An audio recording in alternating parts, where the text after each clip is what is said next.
या कार्यक्रमाला उपस्थित राहताना मला खूप आनंद वाटतो आहे। त्याचं कारण असं की इतका वृद्ध माणूस माझ्या आयुष्यात मी कधी पाहिला नव्हता। माझं वय 64 वर्ष आहे। माझ्या या 64 वर्षात मला कधी असा 95 वर्ष जगलेला माणूस पाहता आला नव्हता देशपांडे सर। त्याच्यामुळे या कार्यक्रमाला उपस्थित राहताना आपल्याला इतका वृद्ध माणूस आज पाहता येतो आहे। मला वाटलं ते किती थकले असतील, डुकडुक त्यांची मान हालत असेल, त्यांना उठून उभं राहता येत नसेल, पण मी इथं आलो तर काही प्रॉब्लेम नाही, त्यांना सगळं व्यवस्थित, फक्त कानानं जरा कमी ऐकायला येतं। ते म्हणाले मला डोळ्यानं जरा कमी दिसतं म्हणाले, बाकी मला कानानं ऐकायला सुद्धा छान येतं, मला कुठला आजार नाही, कुठला त्रास नाही, बीपी नाही, शुगर नाही, अजिबात काही नाही म्हणाले, मला एकदम छान आहे मी। आणि मग देशपांडे साहेबांनी त्यांना जी रामाची मूर्ती देऊन शुभाशीर्वाद दिला की त्यांची शताब्दी पूर्ण होऊ दे, तर ती नक्कीच होणार आहे, त्याची काही अडचणच नाही, कारण त्यांची तब्येत ठणठणीत आहे, शताब्दी होणार आहे आणि शताब्दीचाही कार्यक्रम होणार आहे।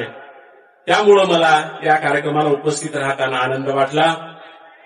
मित्रहो, आमचे सूत्रसंचलन करणारे सर, त्यांच्या घरी मी थांबलो होतो, त्यांच्यानी मला म्हणाले की सर तुम्ही या भागात कधी आले नसाल। खरं आहे, करमाळ्याच्या कॉलेजमध्ये 2-3 वेळा मी येऊन गेलो, बाकी सगळ्या मोठ्या गावांना येऊन गेलो, पण या परिसरात इतक्या छोट्या गावात मी आलो नव्हतो। पेहे नावाच्या गावात मात्र मी 2 वेळा येऊन गेलो, मागच्या वर्षी आणि यावर्षी शिवजयंती महोत्सवाच्या व्याख्यानमालेसाठी। इथं मला बोलवलं ते आमच्या राम तरकसेंनी। त्यांचं नाव तरकसे आहे आणि आमच्याकडे एक शब्द आहे तरकटखोर, तुमच्याकडे पण असेल मला वाटतं। एखादा माणूस एखादी गोष्ट ठरवली की तो इतका निश्चयी असतो की तो कुणी काहीही म्हटलं तर ऐकत नाही, अशा माणसाला आमच्याकडे तरकटखोर माणसं म्हणतात। हा जो शब्द आहे तरकसे, त्या तरकटखोर शब्दाशी खूप साम्य असणारा आहे आणि हा माणूसही तसा त्या स्वभावाशी साम्य असणारा आहे। एकदा ठरवलं, मनात घेतलं की तो माणूस ती गोष्ट केल्याशिवाय राहत नाही। त्यांचा माझा परिचय नव्हता, ओळख देख नव्हती, कुठून तरी फोन घेतला आणि 1 वर्षभरापूर्वी त्यांचा मला फोन आला, सर असं असं आहे आणि बिरजेमध्ये आमची शाळा आहे आणि त्या शाळेमध्ये मला तुमचा कार्यक्रम ठेवायचा आहे। म्हटलं शाळा आहे का? म्हणाले हो। म्हटलं मग शाळेत माझा कार्यक्रम ठेवायचा असेल तर मुख्याध्यापकांना वगैरे विचारा, कारण मी तुमच्यापासून 500 किलोमीटर दूर राहतो, मी गाडी घेऊन येणार, त्याचा खर्च असतो।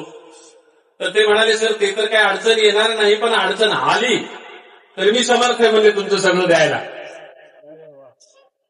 पण मला तुमचा कार्यक्रम ठेवायचा आहे।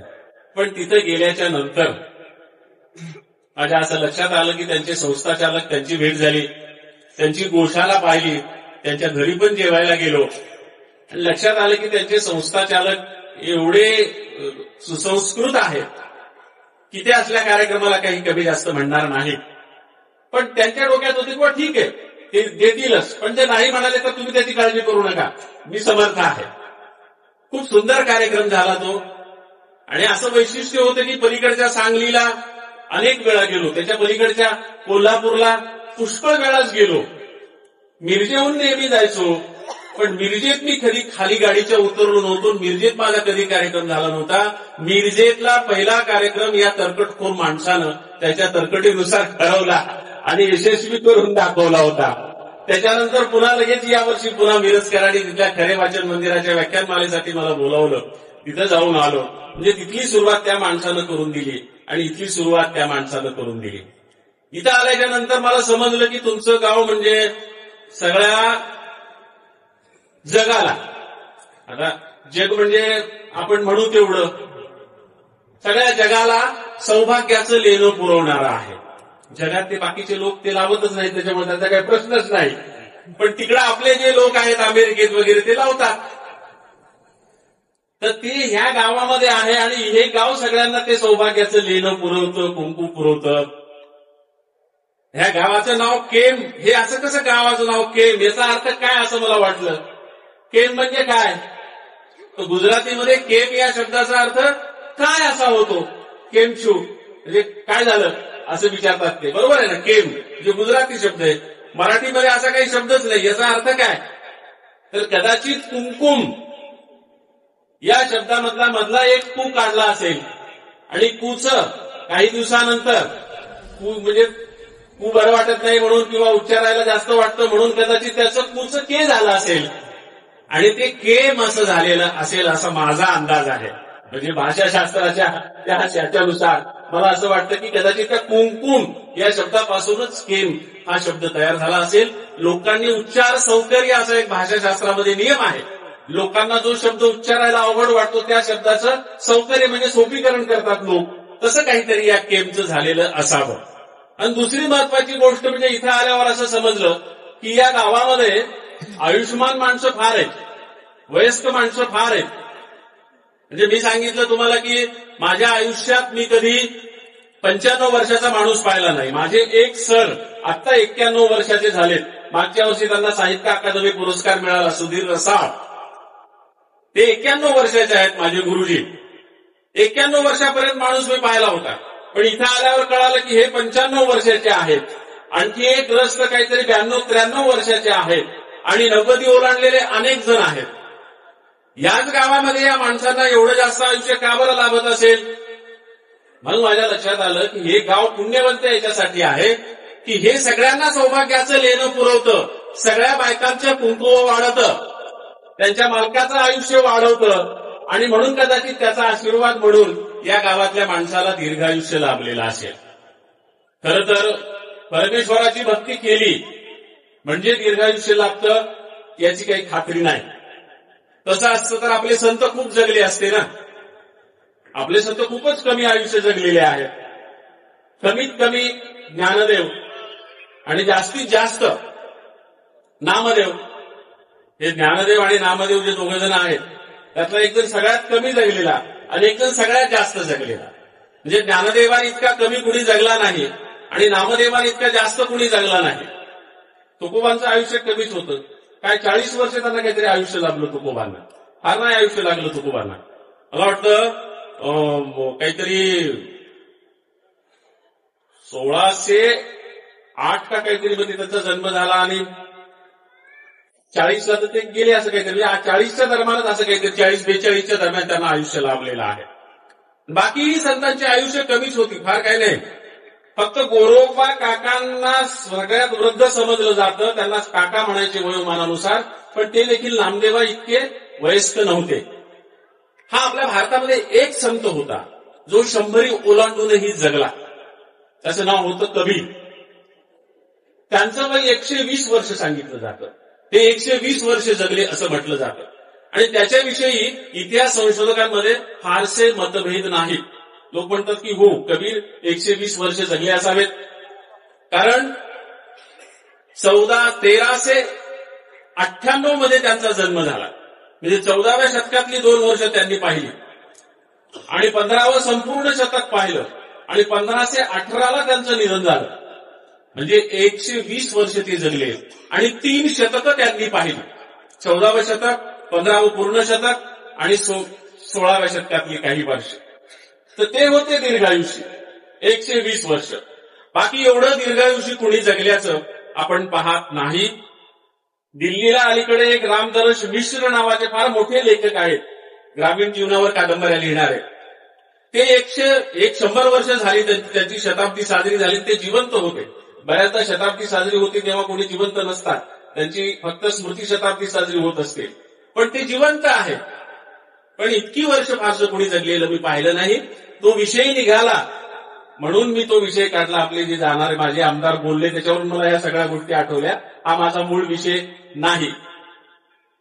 विषय काय ठरवायचा या निमित्तानं मी येतो आहे. तर तर आमचे रामतर कसे म्हणाले, सर आई आणि वडिलांच्या निमित्तानं हा कार्यक्रम आहे. तर म्हटलं हे माय बाप हे दैवत आपुले असाच त्याचा विषय ठरवूयात. आई आणि वडिलांवरच्या कविता प्रामुख्यानं मी घेईल. माझ्या कविता वेगवेगळ्या विषयावर, प्रामुख्याने शेतकरी या विषयावर आहेत. तर आई आणि विषयांवरच्या कविता मी घेईल आणि आपण त्या घेत जाऊयात आणि आपण त्या निमित्तानं आई वडिलांना श्रद्धासुमन वाहूयात. तर ते म्हणाले ठीक आहे सर, हरकत नाही. म्हणून आम्ही तो विषय घेतला, माय बाप हे दैवत आपुले. हे जे शब्द आहेत, माय बाप हे दैवत आपुले, ते माझ्याच एका कवितेतले शब्द आहेत, शिवाजी महाराजांवर लिहिलेल्या कवितेतले. ती कविता मी तुम्हाला ऐकवेल पुढं, नंतर ऐकवेल म्हणजे कवितेच्या मध्ये. पण माय बाप हे दैवत आपुले, आपुल्यासाठी सदैव खपले, चरणी ठेवा भाव, अशी त्या कवितेमध्ये ओळी आहेत. म्हणून ती ओळ घेतली की आई वडील हे आपले दैवत असतात. आणि आई आणि वडील म्हणजे प्रकृती आणि पुरुषाचे प्रतिनिधी असतात, ब्रह्म आणि मायेचे प्रतिनिधी असतात. आदिम अवस्थेमध्ये जरी आपण पाहिलं तरी प्रकृती आणि पुरुष, चिदविलास हा ज्ञानदेवांचा सिद्धांत आहे. चिदविलास ही सृष्टी, ते जे चित आहे त्याचा विलास म्हणजे ही सृष्टी आहे. ब्रह्मा आधी एकटं होतं, त्याला कंटाळा आला, ते बोर झालं आणि त्यानं स्वतःला दुःख केलं, स्वतःचाच एक पार्ट बाजूला केला, त्याला प्रकृती आणि आपण पुरुष झाला आणि पुरुष आणि प्रकृतीतून ही सृष्टी निर्माण झाली असं आपण म्हणतो. तिकडे ख्रिश्चन मायथॉलॉजीमध्ये आदम आणि यू म्हणतात, सारख्याच आहेत तसे त्या मायथॉलॉजी. प्रकृती आणि पुरुषांपासून ही सगळी सृष्टी निर्माण झालेली आहे, स्त्री आणि पुरुषांपासून ही सगळी सृष्टी निर्माण झालेली आहे. त्यामुळे हे दोन वेगळे नाहीच आहेत, एकच आहेत. आई वडील आपल्यासाठी एकच आहेत आणि त्यांच्या एकत्वातून आपला जन्म झालेला असतो. म्हणून आई वडील हे एकाच नाण्याच्या दोन बाजू आहेत आणि दोन्ही आपल्यासाठी दैवत आहेत, प्रकृती पुरुष आहेत. आणि म्हणून त्याला आपण देवाची रूप म्हणतो ना. माये बाप हे दैवत आपले याच्यासाठी म्हणतो की त्या अर्थानं आपण त्यांना म्हणतो की दैवत, ते प्रकृती आणि पुरुषाचं प्रतीक आहे आणि त्यांच्या संयुगातून आपला जन्म झालेला आहे, म्हणून ते आपलं दैवत आहेत असं आध्यात्मिक अर्थाने आपल्याला म्हणता येतं. आणि आपलं लालन पोषण करून आपल्याला सगळी सृष्टी दाखवतात, म्हणूनही त्या अर्थानं ते आपलं दैवत आहे. आणि देव सगळे ईश्वरावर श्रद्धा ठेवतात. सगळे आपले मराठीचे संत आहेत, ज्ञानदेवांपासून सगळे संत, सगळे देवावर श्रद्धा आहे त्यांची. स्वतःविषयी त्यांनी एक शब्दही आपल्या अभंगांमधून लिहून ठेवला नाही. ज्ञानदेवांना इतका त्रास झाला, पण नामदेवांनी तो लिहून ठेवला. त्यांच्या त्या आदी तीर्थावळी याच्यामध्ये लिहून ठेवला, समाधीमध्ये. स्वतः ज्ञानदेवांनी एका अक्षरानं ते लिहून ठेवलं नाही. फक्त ईश्वर हाच आपल्या कवितेचा विषय असावा असं सगळ्या संतांना वाटायचं. पण त्या ईश्वराकडे जाण्याचा त्यांचा रस्ता सुद्धा मातृत्वाच्या मार्गाने गेलेला होता. म्हणून आपण पाहतो की देवात त्यांनी आई पाहिली. ही मी तुम्हाला सांगण्याची गरज नाही. विठाई माऊली आपण म्हणतो, हे त्याचंच प्रतीक आहे. इतक्या जवळ तुमच्या आहे ती विठाई माऊली की मी तुम्हाला ते सांगण्याची गरज नाही. ज्ञानेश्वरला सुद्धा आपण माऊली म्हणतो, ते सुद्धा मी तुम्हाला सांगण्याची गरज नाही. नामदेवांनी आणि इतर संतांनी याच अर्थाचे अभंग लिहिलेले आहेत आणि देवाला मातृत्वाच्या रूपात पाहिलेला आहे. पक्षिणी प्रभाते चारी अशी जाये, पिलू वाट पाहे, हा सुमन कल्याणपूर्णी गायलेला अतिशय अप्रतिम असा नामदेवांचा अभंग आहे. की ती पक्षिणी सकाळी सकाळी चारा गोळा करण्यासाठी जाते, घरी तिचं पिलू वाट पाहत असतं. तेव्हा मी सुद्धा त्या पिलासारखी तुझी वाट पाहतो. अशा प्रकारे त्या आई आणि लेकराच्या रूपकातून देवात आणि आपल्यामध्ये नातं शोधण्याचा प्रयत्न या सगळ्या संतांनी केलेला आहे. आमची जनाबाई देखील याच रूपकात देवाला पाहते. घार हिंडते आकाशी, चित्त तिचे पिल्लापाशी, माता गुंतली कामाशी, लक्ष तिचे बाळापाशी, वानर हिंडे झाडावरी, पिली बांधुनी उदरी, तैसी आम्हा विठ्ठल माये, जनी वेळोवेळा पाहे. जनाबाईने सुद्धा तेच सांगितलं. सगळी ही मातृत्वाची रूपकं आहेत. आकाशातली घार असेल, घरात काम करणारी आई असेल, झाडावर फिरणारी ती वानरी असेल, पिलू पोटाला बांधून फिरणारी ती आई असेल, तर मग जनाबाई म्हणते की तैसी आम्हा विठ्ठल माये, जनी वेळोवेळा पाहे. आमच्याकडे ती असं लक्ष देऊन असते. घार जशी आकाशी हिंडत असली तरी पिल्लाजवळ लक्ष असतं, तशी आमची माऊली जगभर फिरत असली तरी आमच्याजवळ लक्ष असतं. ते सगळं त्या रूपकातून पाहिलेलं आहे. एकनाथ महाराजांनी सुद्धा त्याच रूपकातून देवाकडे पाहिलेलं आहे. त्यांचा तो प्रसिद्ध अभंग जो भीमसेन जोशींच्या पहाडी आवाजात आपल्या कानामनात भरलेला आहे, माझे माहेर पंढरी आहे भिवरेच्या तिरी, माझे माहेर पंढरी आहे भिवरेच्या तिरी, आणि पुंडलिक बंधूर आहे त्याची ख्याती सांगू काय. मला वाटतं त्याच्या आधी आई वडिलांचं आहे. माझे माहेर पंढरी आहे भिवरेच्या तिरी, बाप आणि माय विठ्ठल आणि रघुमाय, आणि मग पुंडलिक बंधूर आहे त्याची ख्याती सांगू काय. बहीण माझी चंद्रभागा करी तसे पाप भंगा, एका जनार्दनी शरण करी माहेरीची आठवण. असा तो अभंग आहे नाथ महाराजांचा. त्यांनी सुद्धा माहेरच्या रूपकातच पंढरी पाहिली, आई वडिलांच्या रूपकातच देव पाहिले. आणि कन्या सासुराशी जाय मागे परत ओली पाहे, तैसे झाले माझ्या जीवा केव्हा भेटशी केशवा. त्याच पुन्हा सासूरवासिनीच्या मायलेकीच्या रूपकामध्ये ईश्वराकडे आपल्या तुकोबांनी सुद्धा पाहिलेलं आहे. सगळ्या संतांनी त्याच रूपकातून देवाकडे पाहिलेलं आहे. म्हणजे जरी ते देव म्हणत असले, देवाशिवाय दुसरा विषय त्यांच्या समोर नसला तरी देवाकडे जाण्याचा मार्ग मातृत्वाच्या मातेच्या वाटेतून माय वाटेतून होता हे आपण पाहत असतो. आणि म्हणून हे आईचं आणि माणसाचं बापाचं आणि त्याच्या मुलाचं जे नातं आहे. आईवर सगळे लोक कविता लिहित होते, बापावर फारसं कुणी कविता लिहित नसे. बापावर कविता पहिल्यांदा मराठी भाषेत मी लिहिलेली आहे. बापावर पहिल्यांदा कविता मी लिहिली, त्याला आता 35 वर्ष झाली. ती कविता 5वीच्या पुस्तकात अभ्यासक्रमाला होती. राम शेवाळकरांनी ती लावली होती. तुमच्या शाळेत मी तो किस्सा सांगितला होता. राम शेवाळकरांनी ती कविता लावली आणि मग ती कविता 5वीच्या पुस्तकात अभ्यासाला लागल्यावर त्या 5वीच्या पुस्तकाचं परीक्षण राग जाधव नावाचे विद्वान करणार होते. परीक्षण करत असतात, जरी एक अभ्यास मंडळानं अभ्यास तयार केला तरी पुन्हा एक परीक्षण मंडळ असतं, त्यांनी फायनल केल्यावरच ते अभ्यासाला लागतं. तर राग जाधव यांच्यासारखा मोठा विद्वान समीक्षक त्याचा परीक्षक होता. त्यांनी ते पाहिल्याच्या नंतर त्यांनी विचारलं शेवाळकरांना की सर, आपण आतापर्यंत आईवरच्या कविता ठेवत होतो, माधव जुलियनांची कविता असेल, यशवंतांची कविता असेल, या सगळ्या कविता आपण अभ्यासक्रमाला ठेवायचो. पुढे नारायण चोप यांची असेल, नंतर फगू शिंद्यांची कविता होती, तर ती माझ्या नंतर होती बाप कवितेच्या नंतर. आता आपण बाप कविता का ठेवतो आहोत, कारण काय याचं? तर त्यांनी जरा गमतीशीर उत्तर दिलं होतं. ते म्हणाले की पूर्वी काय होतं, स्त्री ही बंधनात होती, गुलामीत होती. त्याच्यामुळं काय व्हायचं की बाप म्हणजे आईला त्या लेकराच्या बडव बडवायचा, ती बिचारी रडायची, सहन करायची. तो मुलगा ते पाहायचा आणि पुढं कमी झाल्यावर त्याला आईची दया यायची आणि बापाचा राग यायचा. त्याच्यामुळे सगळे कवी आईवर कविता लिहायचे, बापावर कोणी कविताच लिहित नसे. त्याच्यामुळे कदाचित तसं झालं असेल म्हणले. म्हणजे मग आता कावर बापावर कविता लिहिली इंद्रजित भालेरावांनी? तर ते म्हणाले आता कदाचित स्त्री मुक्त झालेली आहे. पिंजऱ्यातली वाघीण जी बंदिस्त होती ती आता पिंजऱ्याच्या बाहेर आलेली आहे. त्याच्यामुळे म्हणले ती आता डरकाळ्या फोडू लागलेली आहे. आणि म्हणून कदाचित आता बापाला म्हणले पिंजऱ्यात घालावं लागेल. आता इथून पुढे कदाचित म्हणाले बायका नांदायला जाणार नाहीत, पुरुषांना नांदायला जावं लागेल. आणि म्हणाले पोरं हसायला पाहतात, बापरे म्हणजे आपल्या काळात अवघड यायले आता.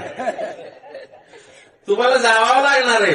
तुम्ही जोपर्यंत मोठे होताल ना तर बायकाच मिळणार, आणि मिळाला तर त्या बायका आटे घालतील, मी काही नांदायला येणार नाही, तू ये माझ्याकडे नांदायला. आणि मग राग जाधव फार मजेशीर सांगायचे. ते म्हणायचे की बायकांचं ठीक होतं, जाताना त्यांना रडू यायचं आणि आलेलं रडू पुसण्यासाठी त्यांच्याकडं पदर असायचा, पदर. आता तुम्ही जेव्हा जासाल पोरं हो नांदायला आणि तुम्हाला रडू येईल तेव्हा कशाला पुसताल रे? शर्टानं पुसताल का? कारण पदर नाही ना तुम्हाला. हा गमतीचा भाग सोडा, पण तेव्हा ती बाप कविता माझी या 5वीच्या पुस्तकात अभ्यासाला लागली. त्यालाही मला वाटतं 30-35 वर्ष झाली. ती अभ्यासक्रमात होती कविता आणि खूप दिवस ती अभ्यासक्रमात होती. ती बापावरची पहिली कविता. आणि नंतर मग हळूहळू अलीकडे बापावर सगळ्या कवींनी कविता लिहिल्या. पण बापावर लिहिलेली ती पहिली कविता होती, शेतकऱ्यांवर लिहिलेली ती कविता होती. आणि मला वाटतं त्या कवितेपासून आपण ही सुरुवात करायला हरकत नाही. या कवितेची गंमत अशी आहे की तुम्ही पंढरपूर परिसरातली माणसं आहात. ही कविता मला एकट्याला म्हणता येत नाही. तिला मला तुमच्या सहकार्याची गरज आहे आणि मला वाटतं टाळ्या वाजवून तुम्ही मला सहकार्य करावं. अशा नव्हे तळेकर, कविता सुरू झाल्यावर मी खून करील तशा आमच्या तालासोबत टाळ्या वाजव. चाललो पोरांनो? नक्की तयार आहेत तुम्ही? कुठं तयार? पाठीचा कणा ताट करून बसण्याला हा तयार म्हणतात. करायची सुरुवात? हाताचा घाम पुसून घ्या, माझ्यासारखा भांगावरून हात फिरवा. मी न सांगताच फिरवायला तुम्ही मला माहिती आहे. करायची सुरुवात? शेतामधी माझी खोप, तिला पोराटीची झाप, तिथं राबतो कष्ट तो माझा शेतकरी बाप. शेतामधी माझी खोप, तिला पोराटीची झाप, तिथं राबतो कष्ट तो माझा शेतकरी बाप. लेतो अंगावर चिंध्या, खातो मिरची भाकर, काढी उसाची पाचट, जगा मिळाया साखर. लेतो अंगावर चिंध्या, खातो मिरची भाकर, काढी उसाची पाचट, जगा मिळाया साखर. काटा त्याच्याच कपाई, त्यानं काय केलं पाप, काटा त्याच्याच कपाई, त्यानं काय केलं पाप. शेतामधी माझी खोप, तिला पोराटीची झाप, तिथं राबतो कष्ट तो माझा शेतकरी बाप. माझा बाप शेतकरी, उभ्या जगाचा पोशिंदा. माझा बाप शेतकरी, उभ्या जगाचा पोशिंदा. त्याच्या भाळी लिहिलेला रात दिस काम धंदा.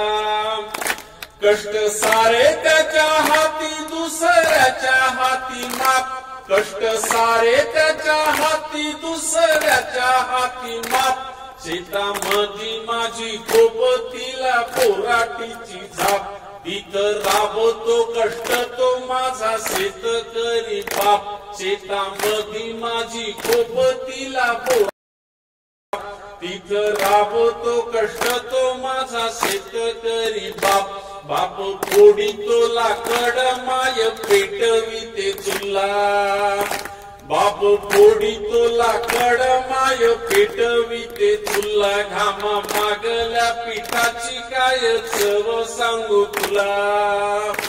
आम्ही कष्टाचंच खातो, जग खरी हप्पाहाप. आम्ही कष्टाचंच खातो, जग खरी हप्पाहाप. शेतामधी माझी खोप, तिला पोराटीची झाप, तिथं राबतो कष्ट तो माझा शेतकरी बाप. शेतामधी माझी खोप, तिला पोराटीची झाप, तिथं राबतो कष्ट तो माझा शेतकरी बाप. माझा शेतकरी बाप, माझा शेतकरी बाप, माझा शेतकरी बाप, माझा शेतकरी बाप, माझा.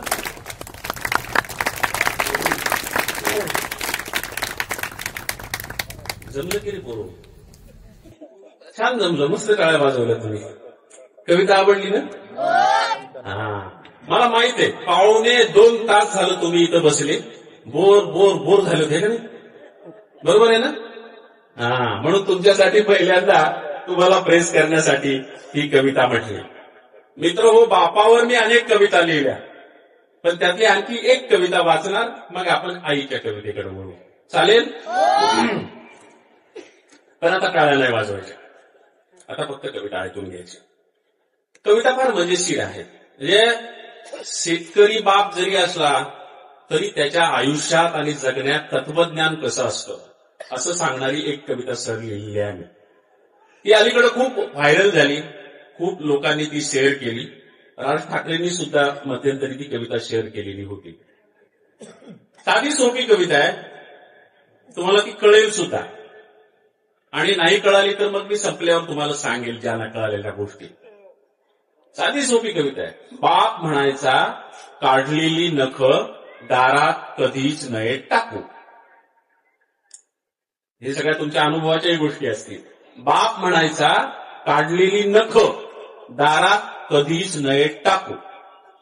मग मी विचारायचो का? बाप म्हणायचा काढलेली नख दारात कधीच नये टाकू, दाणे समजून खातात चिमण्या आणि मरतात आतडी फाटू फाटू. का? तर दाणे समजून खातात चिमण्या आणि मरतात आतडी फाटू फाटू. सुगी संपली की बाप देवळात नेऊन कणस बांधायचा. सुगी संपली की बाप देवळात नेऊन कणस बांधायचा. सुगीत हाकललेल्या चिमण्यांसाठी पाण्याचं मडकं बांधून पुण्य सांडायचा. सुगी संपली की बाप देवळात नेऊन कणस बांधायचा. सुगीत हाकललेल्या चिमण्यांसाठी पाण्याचं मडकं बांधून पुण्य सांडायचा. चिमण्या असल्या तरी ओळखायच्या बापाच्या म्हणीचा भाव. पाखरं असल्या तरी ओळखायच्या बापाच्या म्हणीचा भाव. तेव्हा सुगी संपली तरी चिमण्या सोडीत नसायचा गाव. तेव्हा सुगी संपली तरी चिमण्या सोडीत नसायच्या गाव. चिमण्या सोडीत नसायच्या गाव. अशी साधी सोपी कविता आहे की त्या माणसाच्या जीवनात तत्वज्ञान आहे. म्हणजे आम्ही नख काढायचं, बापानं सांगितलं दारात टाकू नका, दारात टाकू नका. कारण ते जर चिमणीनं चुकून खाल्लं दाणे टिपता टिपता आणि तिच्या पोटात गेलं तर आतडे फाटून ती चिमणी मरू शकते. हे तत्वज्ञान त्याच्या पाठीमागं होतं. ही कविता राज ठाकरेंनी शेअर केल्यानंतर सर देशपांडे साहेब एका जणांनी खाली कॉमेंट केली, चिमण्या एवढ्या मूर्ख नसतात, त्यांना दाणे आणि नख कळतात, असं लिहिलं. म्हणजे त्यांना असं म्हणायचं की इंद्रजित भालेरावांना काही कळत नाही. मी काही खोटं लिहिलेलं नव्हतं, बाप म्हणायचा. मग मी बापालाच विचारलं, बाबा हे लोक असं म्हणाले की चिमण्यांना दाणे आणि नखातला फरक कळतो. ते म्हणाले कळतो हे खरं आहे. चिमण्या दाण्यामधला आणि इतर वस्तूमधला फरक त्यांना कळतो, पण आपण खाल्लेल्या अन्नाचा वास नखाला लागलेला असतो. बरोबर आहे ना? आपण खाल्लेल्या अन्नाचा वास नखाला लागलेला असतो आणि कधी कधी त्या वासामुळं जर तो वास ताजा असेल तर चिमणी सकवा खाते आणि ते अन्न समजून पटकन पोटात घेते. हे त्यांनी सांगितलं होतं. आणि मी महानुभावपंथी आहे. तुमच्या इकडे महानुभाव पंथातले लोक फारसे नाही. म्हणजे मी महानुभाव पंथ कुटुंबात जन्माला आलो, त्याच्यामुळे महानुभाव पंथांचे बरेच संस्कार आहेत माझ्यावर. तर आमचे महानुभाव साधू काढलेली नख नेहमीच खोल जमीन पुरून त्याच्यात टाकतात. मी त्यांना विचारायचं हे असं का करता? तर ते म्हणाले बऱ्याचदा पाखरं हे नख चुकून खाऊ शकतात. हे त्यांच्याकडून मी ऐकलेलं होतं, वडिलांकडून ऐकलेलं होतं, म्हणून मी ते कवितेत लिहिलेलं होतं. आणि हे साध्या साध्या माणसांच्या जगण्यामधलं साधं साधं तत्वज्ञान तळेकर आपण आपल्या कवितेमध्ये आणतो, आपण आपल्या कवितेमध्ये ठेवतो. आता आईवरच्या ज्या कविता आहेत, आईवरच्या सुद्धा माझ्या पुष्कळ कविता आहेत, पुष्कळ कविता आहेत. आपण सगळ्या संतांची उदाहरणं पाहिली, सगळ्या संतांची उदाहरणं पाहिली. त्याच्यामध्ये शिवाजी महाराजांचं एक उदाहरण आहे. शिवाजी महाराजांचं देशपांडे साहेब आपले स्त्री मुक्तीच्या संघटना असतील किंवा मानसशास्त्राचे अभ्यासक असतील, ते म्हणतात मातृत्वाचा गौरव हा अनाठायी आहे. आईचा गौरव करून हे लोक स्त्रीचा छळ करतात. बरोबर आहे ना? असं म्हणतात. मातृत्वाचा गौरव हा अनाठायी आहे. आणि मानसशास्त्रज्ञ असं म्हणतात की ज्या लोकांना खूप मोठं होऊनही आईचंच प्रेम वाटतं त्यांची मानसिक वाढ झालेली नसते, ते बालरूपातच असतात आणि म्हणून त्यांचं आईवर प्रेम असतं, असं आपले मानसशास्त्रज्ञ सांगतात. मला सांगा, शिवाजी महाराजांची वाढ विकास झाली नव्हती का? किती मातृत्व होतं, त्यांचं आईवर प्रेम होतं. आता शिवाजी महाराजांना तुम्ही अविकसित म्हणणार असाल तर तुमचं मानसशास्त्रच बाद करावं लागेल ना. बरोबर आहे ना? किंवा अविकसित असं म्हणता येत नाही शिवाजी महाराजांना. बरोबर आहे ना? आणि सगळ्यात महत्वाची गोष्ट म्हणजे शिवाजी जिजाऊंच्या जीवनावर मी ती गाणीच लिहिली होती. त्यातलं एक गाणं मी तुमच्या शाळेत म्हटलं पण होतं.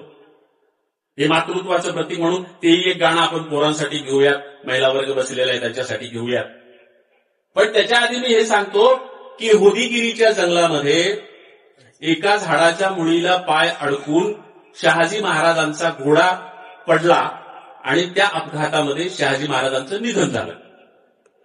ही गोष्ट कर्नाटकमधल्या होदीगिरीमधून गडावर यायला उशीर झाला आणि कुणीतरी सांगितलं जिजाऊंना की असं असं झालेलं आहे.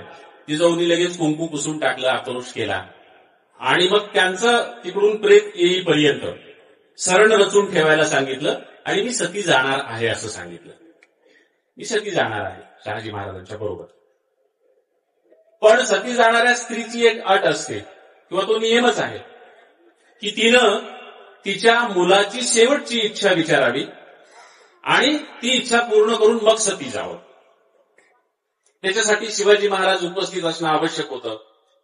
त्याच्यामुळे मग सगळे पुरोहित बसले आणि ते म्हणाले की असं असं आहे, आता आपणाला फार दिवस ते प्रेत ठेवता येणार नाही, त्यामुळे महाराजांचे तर अंत्यसंस्कार करावे लागतील आणि तुम्हाला सती जाता येणार नाही कारण शिवाजी महाराज नाहीत, त्यांना शेवटची इच्छा विचारून पूर्ण करण्याची संधी तुमच्याकडे नाही. त्याच्यावर उपाय आहेत म्हणाले, असं असं करता येतं. म्हणून जे काही उपाय आहेत ते केले, महाराजांचे अंत्यसंस्कार केले, सरण रचून ठेवलं त्यांच्या बरोबरच.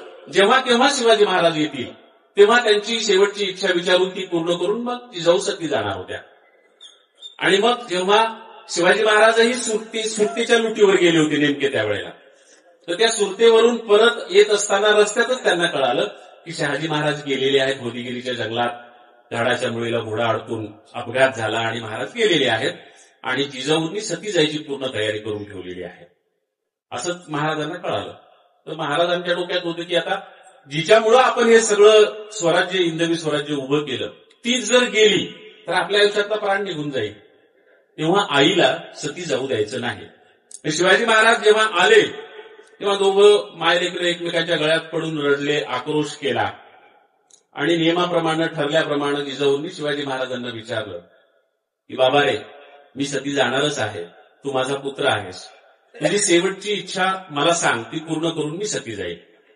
त्यावेळेस शिवाजी महाराजांनी जी शेवटची इच्छा सांगितली त्या इच्छेवर मी एक गाणं लिहिलं होतं. ईटीव्ही नावाचं चॅनल होतं तेव्हा, ते सगळे माझी गाणी होती. तो व्हिडिओ जो आहे संपूर्ण गाऊ जिजाऊ सामी 20 गीतांचा, तो युट्यूबवर उपलब्ध आहे. गाऊ जिजाऊ सामी या नावानं सर्च केलं तुम्ही तर तो व्हिडिओ पाहायला मिळतो. त्याच्यामध्ये हे गाणं आहे. मला ते गाणं सगळं आठवत नाही, त्याचं फक्त ध्रुपद आठवतं. जेव्हा शेवटची इच्छा शिवाजी महाराजांना आईने विचारली तेव्हा मी त्या ध्रुपदामध्ये असं लिहिलं होतं. शिवाजी महाराज म्हणतात, आईच हवी मज आई, तू सती जायचे नाही. आईच हवी मज आई, तू सती जायचे नाही. आईने विचारलं, तुला काय हवं आहे ते सांग. शिवाजी महाराज म्हणाले, आईच हवी मज आई, तू सती जायचे नाही. मला हेच हवं आहे, मला दुसरं काही नको. आणि मग शेवटी शिवाजी महाराजांनी संमती न दिल्यामुळं, परवानगी न दिल्यामुळं जिजाऊ सती गेल्या नाही आणि शिवाजी महाराजांच्या आयुष्यापर्यंत पुरल्या. नंतर तुम्ही पहा, जिजाऊ गेल्यानंतर फारच कमी दिवस शिवाजी महाराज जगले. त्यांच्या पाठोपाठ तेही गेली. इतका त्यांचा आईमध्ये प्राण गुंतलेला होता. तेव्हा जर आई सती गेल्या असत्या तर कधीच शिवाजी महाराजही गेले असते, जगू शकले नसते. इतके ते मायलेकरं एकजीव होते. मातृत्वाचा हा अभेद मेळ होता शिवाजी आणि जिजाऊ म्हणजे. त्याच्यामुळं मी पुन्हा एक गाणं लिहिलं होतं त्या कार्यक्रमामध्ये की कुणीच नव्हते शिवबा संगे नात्या गोत्याचे, एकच नाते जिजाऊचे लखलखत्या पात्याचे. कुणीच नव्हतं नात्या गोत्याचं शिवाजी महाराजांसोबत, कुणीच नव्हते शिवबा संगे नात्या गोत्याचे, एकच नाते जिजाऊचे लखलखत्या पात्याचे. ते एक लखलखतं पातं त्यांच्यासोबत होतं म्हणून आयुष्यभर ते पराक्रम करू शकले. तो त्यांचा प्राण होता. ती खूप सुंदर तीही गाणं आहे. त्या व्हिडिओमध्ये तुम्हाला तीही गाणं ऐकायला मिळेल. पण या मुलांसाठी, मागं बसलेल्या मुलींसाठी आणि तुम्हा सगळ्यांनाही आवडेल म्हणून त्या कार्यक्रमातले एक गाणं मातोश्री जिजाऊंची आठवण म्हणून आपण म्हणणार आहोत. एक लहानपणाचं गाणं त्या कार्यक्रमात मी लिहिलं होतं, जिजाऊंच्या लहानपणाचं. कार्यक्रम सगळा तयार झाला, मी गाणी लिहिली, संगीतकारांनी संगीत दिलं, गायकाची प्रॅक्टिस झाली, सगळं झालं. पण ईटीव्हीचे निर्माते राज साळुंखे मला म्हणाले, सर आणखी एक गाणं लिहावं लागणार आहे जिजाऊंच्या बालपणाचं. म्हटलं, जिजाऊंच्या बालपणाची माहिती कुठल्याच बकरीत, इतिहासात, पुस्तकात नाही. ते म्हणाले, सर माहिती मिळवणं तुमचं काम आहे, माहिती मिळवा आणि गाणं लिहा. म्हटलं, नाही ना मिळत माहिती. मग मी मुंबई मराठी ग्रंथ संग्रहालयात गेलो, सगळे पुरावे पुन्हा शोधले, काही इतिहास संशोधकांना भेटलो त्यांनी सांगितलं कुठलीही जिजाऊंच्या बालपणाची माहिती उपलब्ध नाही. एक इतिहास संशोधक म्हणाले की एका ओळीची माहिती उपलब्ध आहे. म्हटलं काय? तर ते म्हणाले की होळीच्या दिवशी 5 वर्षाच्या जिजाऊंनी 7 वर्षाच्या शहाजीच्या अंगावर रंग टाकले, त्या दिवशी त्याची सोयरीक झाली. म्हटलं की वय बाल आहेत पण माहिती सोयरीकीची आहे, बालपणाची काय माहिती आहे? तर ते म्हणाले बालपणाची काही माहिती नाही. त्याच्यामुळं मग मला आलं टेन्शन की जिजाऊंच्या बालपणावर गाणं कसं लिहायचं. तर टेन्शन आल्यावर पोरांनो तुम्ही काय करता मला माहित नाही. परीक्षेच्या काळात टेन्शन येतं ना तुम्हाला, देवाच्या पाय पडायला जाता का पास होऊ दे म्हणून? अभ्यास करता का? कॉप्या करता? अभ्यास करता ना? हा, परीक्षेच्या काळात टेन्शन आल्यावर तुम्ही अभ्यास करता. मला टेन्शन आल्यावर मी काय करतो सांगू काय? मला टेन्शन आलं की मी पोटभर जेवत असतो. त्याचं कारण सांगतो ना. पोटभर जेवलं की गाढ झोप लागते, गाढ झोप लागली की सुंदर स्वप्न पडतात, सुंदर स्वप्न पडली की टेन्शन संपून जातं. ज्या दिवशी ईटीव्हीनं मला जिजाऊंच्या बालपणावर गाणं लिहायचं टेन्शन दिलं त्या दिवशी देखील मी पोटभर जेवलो, गाढ झोपलो, मला सुंदर स्वप्न पडलं आणि स्वप्नात आल्या साक्षात राष्ट्रमाता जिजाऊ.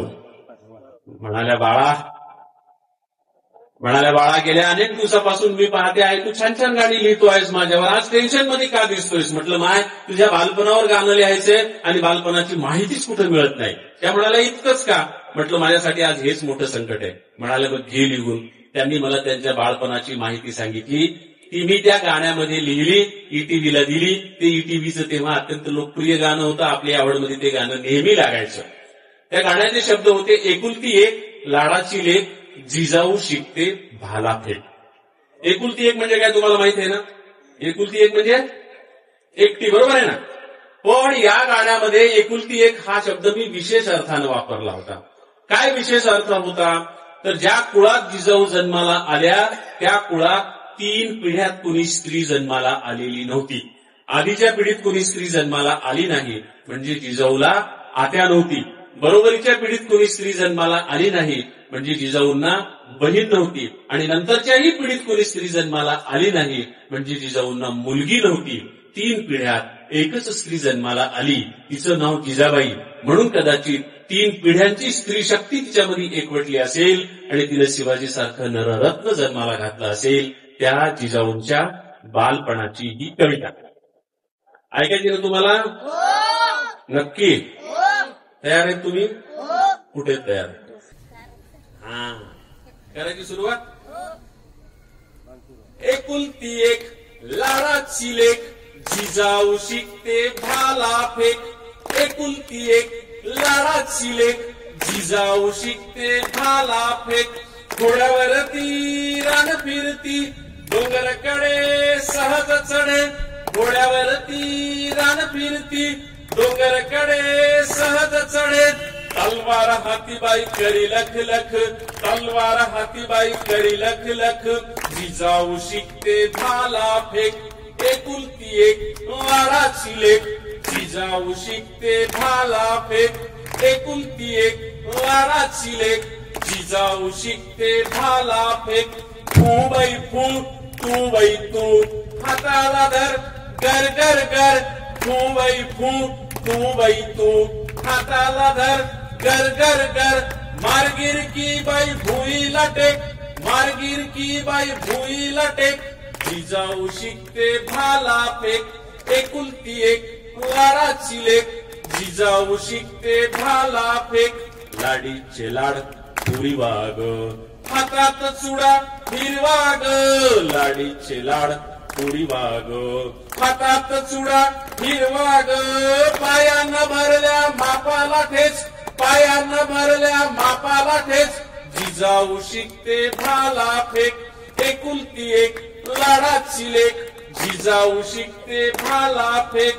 एकुलती एक लाडाची लेक, जिजाऊ शिकते भाला फेक. डाव मांडला जीव भांडला, डाव जितला गाव लिपला. डाव मांडला जीव भांडला, डाव जितला गाव लिपला. बाजू घेतली बाई मनात नेक, बाजू घेतली बाई मनात नेक. जिजाऊ शिकते भाला फेक. एकुलती एक लाडाची लेक, जिजाऊ शिकते भाला फेक, एकुलती एक लाडाची लेक. जिजाऊ शिकते भाला फेक, एकुलती एक लाडाची लेक. जिजाऊ शिकते भाला फेक, जिजाऊ शिकते भाला फेक. जिजाऊ शिकते भाला फेक, जिजाऊ शिकते भाला फेक. जिजाऊ शिकते भाला फेक, जिजाऊ शिकते भाला फेक. कार्यक्रमाला सुरुवात व्हायला खूपच उशीर झाला, त्याच्यामुळं आता उशीर सुद्धा झालेला आहे. तरीही मला कविता म्हणायला सुरुवात करून बोलायला सुरुवात करून 50 मिनिटं झालेली आहेत. 9:45 वाजत आलेले आहेत. माणसं किती वेळ बसतील? म्हणजे त्या राजकारण्यांची वाट पाहण्यात आपण 1-1.5 तास वाया घालवतो. ते येतात आणि शेवटपर्यंत थांबत नाही. एकूण काय तर कार्यक्रमाचा सत्यानाश एवढंच एक त्यांचं ध्येय असतं. त्याच्यामुळं कुणी मंत्री संत्री असला ना देशपांडे साहेब, तरी मी त्यांना आधी विचारत असतो. जरा मोठी माणसं असतात म्हणून जरा वेगळ्या भाषेत विचारतो, साहेब तुम्हाला खूप गडबड असेल ना? हो, पुढचा कार्यक्रम आहे, तुम्ही पळा म्हणतो. उठा आणि पळा. मला कुठल्याही मंत्र्यासोबत आमदारासमोर कविता म्हणायचा अभिमान वाटत नाही. मला कौतुक नाही का गोष्टीचं. त्याच्यामुळं कधीच मी त्यांची मुळामध्ये दिल्लीपासून ते केमपर्यंत सगळीकडे कार्यक्रमाचा सत्यानाश करणारी एकमेव घटक आहे तो म्हणजे राजकारणी ही जमात. उशिरा येणार, लवकर जाणार. म्हणून म्हटलं की मी बोलताना मध्येच उठलं तर लोक अर्धे उठतात त्यांच्यासोबत आणि मग पुन्हा सगळा कार्यक्रम डिस्टर्ब होतो. म्हणून म्हटलं जा, उठा, तुम्ही जा. ते बरं झालं, ते जाईला गेले, पुन्हा मधून उठले असते तर त्या बाळाला कविता म्हणायला लावलं, ते निमित्त करून ते उठले. म्हणलं बरं झालं, गेले. आता फार वेळ न घालवता शेवटची कविता म्हणतो आणि थांबतो. पुन्हा कधीतरी राजकारण्यांना न बोलवता मला बोलवा आणि मग मी तुम्हाला निवांतपणे शांतपणे कविता ऐकवतो. अहो मी येऊन बसलो त्याला 1.5 तास झाला होता कार्यक्रम सुरू व्हायला. मला सू आली ना, जाऊन यावं लागलं ना बाहेर. मला इतका वेळ, मी शुगरवाला माणूस आहे, इतका वेळ इथं बसावं लागलं. तेवढ्या वेळात कार्यक्रम उरकला असताना सुरू व्हायच्या आधी. ठीक आहे, शेवटची कविता. माझ्या आईनं मला सांगितलेली माझ्या जन्माची कहाणी, म्हणजे माझ्या आईवरची कविता. कविता खूप आहे आणि महिलांसाठी तर खूप आहे. या पेहे गावामध्ये देशपांडे साहेब मागच्या वर्षी मी शिवजयंती महोत्सवाला आलो आणि जिजाऊ आणि शिवाजींवरच्या कविताच म्हणत होतो मी. तर त्या कविता म्हणता म्हणता मध्येच मी 4-5 ओव्या म्हटल्या, पण म्हटलं आता ओव्या म्हणायला वेळ नाही. मला 2000 जात्यावरच्या ओव्या पाठ आहेत, कारण मला जात्यावरच्या ओव्या फार पाठ आहेत. त्या बायकांनी ते ऐकलं आणि यावर्षी त्या संयोजन समितीला सांगितलं की यावर्षी पुन्हा बाजीराव सरांना बोलवा आणि फक्त जात्यावरच्या ओव्या म्हणायला सांगा. त्यामुळे यावर्षी पुन्हा रिपीट त्या जयंती महोत्सवाला मला यावं लागलं आणि जात्यावरच्या ओव्या ऐकवून जावं लागलं. त्याच्यामुळे महिलांसाठी माझ्याकडे माझ्या कवितांचा पण खजिना आहे. महिलांच्या कविता इतक्या आहेत, खूप आहेत. त्यामुळे आता आपल्याला वेळ नाही एवढं. खरं पुन्हा कधीतरी खरंच निवांतपणे बोलवा, फारसा आटापिटा ठेवू नका आणि निवांतपणे मस्तपैकी आपण कविता आणि कविताच केवळ म्हणूयात आणि खूप मजा करूयात. कारण 9:45 झालेत. बायकांपैकी अनेकीनं घरी जाऊन स्वयंपाक करायचा आहे, नवऱ्यांचे निरोप येत असतील. बिचाऱ्या उठू का बसू असं त्यांचं, त्यांची किती वेळ परीक्षा पाहणार. त्यामुळे शेवटची कविता म्हणतो आणि थांबतो. ही कविता म्हणजे माझ्या आईनं मला सांगितलेली माझ्या जन्माची कहाणी आहे. ही कविता म्हटल्यानंतर मी काही बोलण्याच्या मनस्थितीत राहत नाही, कदाचित तुम्ही काही ऐकण्याच्या मनस्थितीत राहणार नाही. म्हणून ही कविता मी नेहमी कार्यक्रमाच्या शेवटी म्हणत असतो. आणि ही कविता म्हणताना मला खूप त्रास होतो जर मध्ये काही डिस्टर्ब झाला तर. मध्येच कुणी उठलं, मध्येच कुणी बोललं, मध्येच कुणाचा मोबाईल वाजला तर मला त्रास होतो. त्याच्यामुळं माझं कधी कधी डोकं पण सरकतं आजूबाजूला. दगड नसल्यामुळं मी माईक पण फेकून मारतो कधी कधी. त्याच्यामुळं शक्यतो पोरांनो ही कविता म्हणताना मध्ये उठायचं नाही, मध्ये बोलायचं नाही. आणि सगळ्यांच्या मोबाईलला पण सूचना की मध्ये वाजू नको. वाजला तर मी मोबाईलच फोडून टाकेन, मागच्यांचा बिन पुढच्यांचा बिन. शेवटची कविता. ही कविता म्हटल्यानंतर मी बोलणार नाही. त्याच्यामुळं ही कविता म्हणण्याच्या आधी राम तरकसे यांनी तरकटपणा करून मला इथं शेवटी आणलं, त्याबद्दल त्या माणसाचे मी खूप खूप आभार मानतो. खूप प्रेमळ आहे, खूप जिद्दी आहे. तरकटपणा करतो तो कशासाठी, तर चांगल्या गोष्टीसाठी. म्हणजे माझ्या अनुभवाला दोनही वेळा त्यांचा तरकटपणा आला तो केवळ चांगल्या गोष्टींसाठी. साहेब, मी तुमच्याकडे आलो तेव्हा तुम्ही मला गेस्ट हाऊसला उतरवलं. दुसऱ्या दिवशी मी तुमची गोशाळा पाहिली, म्हटलं मला गोशाळेत का उतरवलं नाही, इतकं सुंदर गेस्ट हाऊस तुमच्या गोशाळेमध्ये होतं ते झोपडीचं छानपैकी. पण मला गेस्ट हाऊसमध्ये नेऊन सोडलं काम तर्फे आणि सगळी व्यवस्था केली. भव्य गेस्ट हाऊस आहे, चांगलं गेस्ट हाऊस आहे, ते फार मोठं गेस्ट हाऊस आहे त्यांच्या मिरजेचं. आणि रूम मधून बाहेर जाताना पुन्हा एकदा परत आले. म्हटले सर, तुम्हाला ह्या रूम मध्ये मी का थांबवले माहितीये का, हीच रूम मी आग्रहानं घेतली म्हणले तुमच्यासाठी. म्हटलं का हो, म्हटले बाळासाहेब ठाकरे या रूम मध्ये,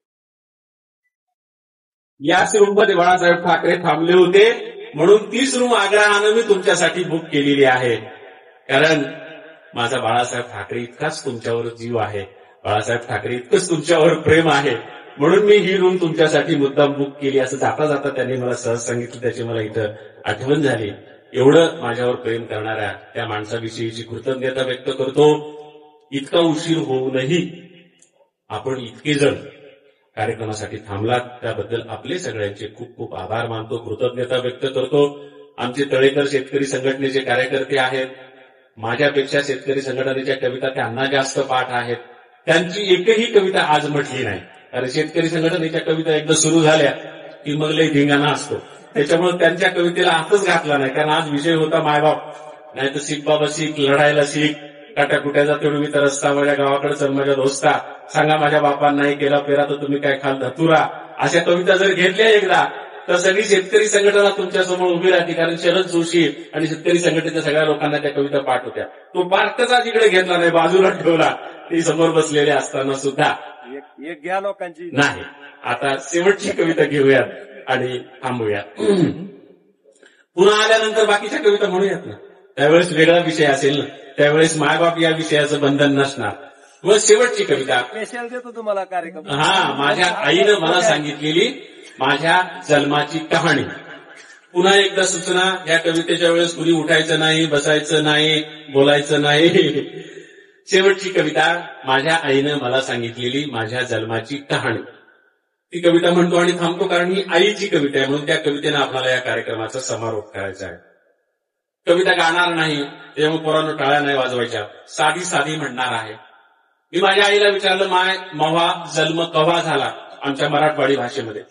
तर माझ्या आईनं मला माझ्या जन्माची आमच्या मराठवाडी भाषेत जी कहाणी सांगितली, गोष्ट सांगितली, ती त्याच भाषेमध्ये मी तुम्हाला सांगणार आहे.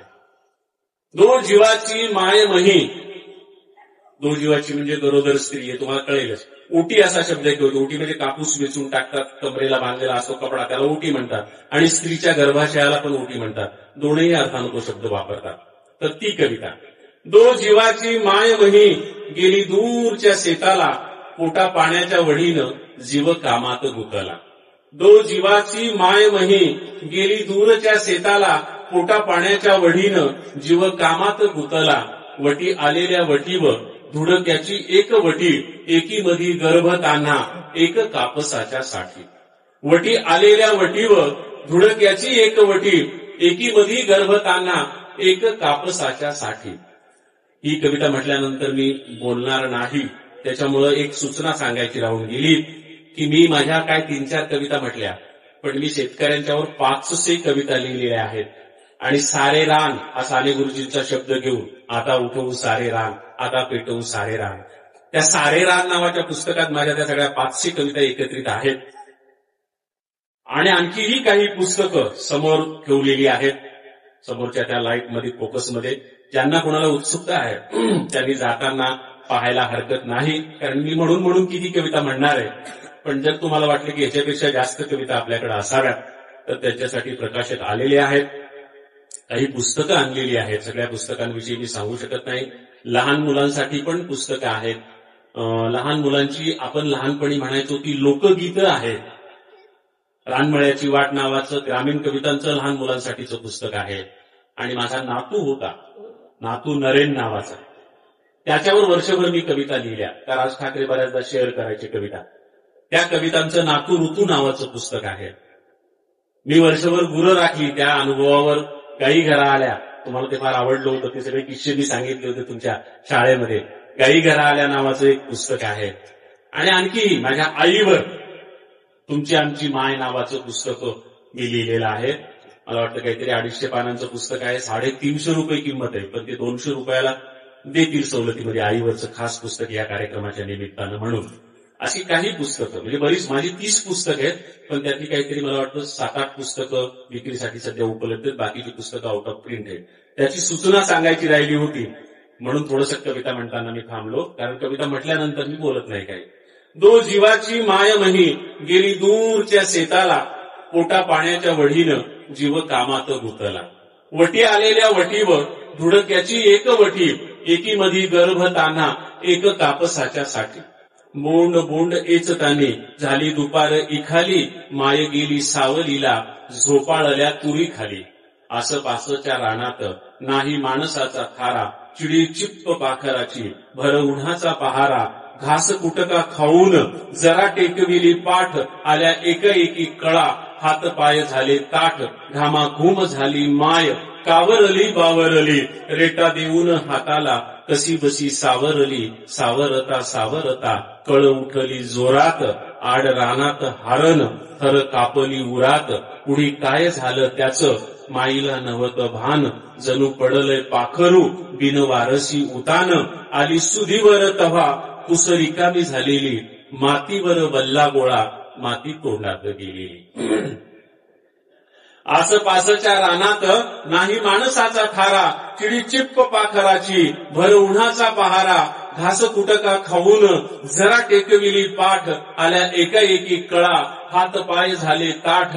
घामा घुम झाली माय कावरली बावरली, रेटा देऊन हाताला कशी बशी सावरली. सावरता सावरता कळ उठली जोरात, आड रानात हारण थर कापली उरात. पुढे काय झालं त्याचं माईला नव्हतं भान, जणू पडलंय पाखरू बिनवारशी उतान.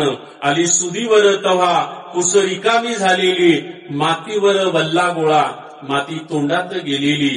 बाळातीन झाली माय जशी सीता वनवासी, लव अंकुश खेळले जसे झाडा झुडपाशी. खाली वरी धुडक्यात कापसाच्या डालीमधी, मला घालून माईन डाल उचलली आधी. नाही अंगामधी बळ तरी माय तरारली, वल्ली कच्ची बाळातीनं नदीमधी उतरली.